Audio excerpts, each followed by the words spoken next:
आज हम देखेंगे कि बंगाल के साहित्य के इतिहास में भगवान विष्णु के कल के अवतार को कैसे दिखाया गया है, जो भगवान विष्णु के 10वें और आखिरी अवतार है।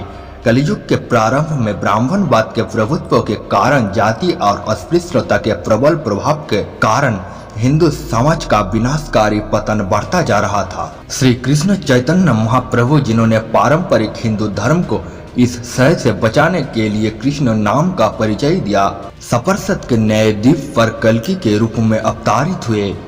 आर्तवान मीडिया में आप सबका स्वागत है दोस्तों।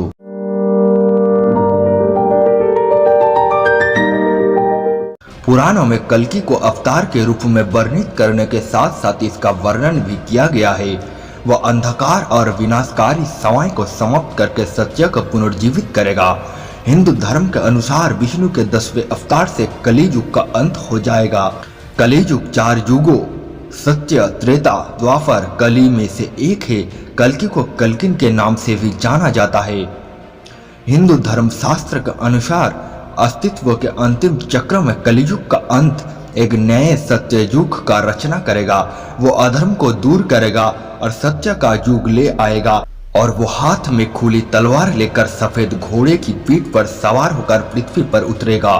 कल्कि नाम काल से आया है, जिसका अर्थ है समय। ब्रुकिंगटन के अनुसार कल्कि का शाब्दिक अर्थ है निकृष्ट पापी। पुराणों में उन्हें एक ब्राह्मण योद्धा और ब्रह्म क्षत्रिय के रूप में वर्णित किया गया है। कल्कि पुराण बंगाली में लिखा गया 18वीं शताब्दी का सबसे छोटा पाठ है। ऐतिहासिक घटनाओं के अनुसार कल्कि का विचार 1500 से 1700 ख्रीष्ट पूर्व का है। कल्कि पुराण के अनुसार कल्कि ने सिंहल के ब्रह्मरथ की पुत्री पद्मावती से विवाह करेंगे। कल्कि ने एक नए युग की शुरुआत और बुरी ताकतों के खिलाफ बड़ी लड़ाई करके स्वर्ग प्राप्त करेगा। कल्कि अवतार के जन्म और आगमन के बारे में समय की चक्रीय अवधारणा का अनुमान 4 लाख से 4,32,000 वर्षों तक रहा है, लेकिन वैष्णव शास्त्र कलयुग को समाप्त करने और भविष्य के लिए कयामत के दिन सफेद घोड़े पर सवार होने की बात करते हैं।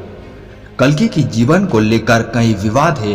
कुछ पांडुलिपियों में उल्लेख है कि कल्कि का जन्म आबेद जिस्तिनी और बिसेनजुन के परिवार में होगा। कुछ पांडुलिपियों से यह भी पता चलता है कि उनका जन्म सुमति और विष्णु के परिवार में हुआ था। बहुत पांडुलिपियों में विष्णु का उल्लेख संबाल नामक गांव के प्रमुख में से एक के रूप में किया गया है। वो अधर्म को समाप्त करते हुए सभी बर्बर और डाकुओं का निर्माता होगा। धर्म फिर से बदलेगा, फिर सब कुछ मनुष्यता में बदल जाएगा और सत्य युग शुरू हो जाएगा। कलयुग में कई तथाकथित देवताओं को सुना जा सकता है। कोई कहता है जीवन ही ईश्वर है, कोई कहता है गरीब ही ईश्वर है, तो कोई कहता है कि जो व्यक्ति ज्ञानी है वही ईश्वर है। कलयुग में 1/4 धर्म ही बचेगा। वर्तमान और धर्म के प्रभाव में वो शेष भाग घटता रहेगा और अंततः नष्ट हो जाएगा। लेकिन अभी भी कुछ गुणी लोग हैं जो श्रीमद् भगवत में भविष्यवाणी करते हैं। संघर्ष, अन्याय और धोखे की इस युग में धर्म, सत्य, क्षमा, दया, दीर्घायु, शक्ति और स्मृति धीरे धीरे नष्ट हो जाएगा। एक बिंदु पर मनुष्य धीरे धीरे एक जानवर में बदल जाएगा। जब कोई कली के प्रभाव में हरे कृष्णा का उच्चारण नहीं करेगा, कृष्ण के पूजा नहीं करेगा, तो मनुष्य पूर्ण पापी होगा। कलियुग के अंत में लोग वेदों द्वारा बताए गए मार्ग को भूल जाएंगे। अर्थहीन रक्तपात और हिंसा लोगों की मुख्य आजीविका होगी। पारिवारिक बांधन मिट जाएगा। गृहस्थ जीवन में भक्ति का स्थान नहीं रहेगा। चारों ओर भ्रष्टाचार फैलेगा। कली के घोर अंधेरे में जब डाकुओं का फैला पूरी दुनिया में होगा, तब कल्कि के अवतार के रूप में श्री हरि सफेद घोड़े पर सवार होकर उन्हें एक हथियार से मार डालेंगे। जैसे ही वो मारा जाएगा, बाकी लोगों को भगवान कल्कि के दिव्य अंश से हवा में बहने वाले सुगंध महसूस होगी। वे तुरंत ही दिव्य रूप से पवित्र हो जाएगा।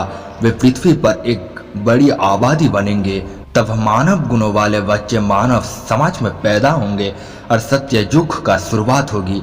श्रीमद् भगवत के 12वें खंड के 3रे अध्याय में सुखदेव गोस्वामी का कहना है, कलियुग में पाप का समंदर होते हुए भी एक महान गुण है, जो है केवल कृष्ण महामंत्र या हरे कृष्ण का जप करते हुए सभी इस दुनिया के बंधन से मुक्त हो सकते हैं और सहजता से भगवान के पास लौट सकते हैं। इसीलिए हिंदू समाज को वर्तमान अस्थिरता से बचाने के लिए जाति और पंथ के बावजूद श्री चैतन्य महाप्रभु के तत्वावधान में एकजुट होना हमारा कर्तव्य है। आज का वीडियो यहाँ पर खत्म होते हैं दोस्तों, मिलते हैं अगले वीडियो पर। तब तक के लिए खुश रहिए और देखते रहिए आर्तवान मीडिया।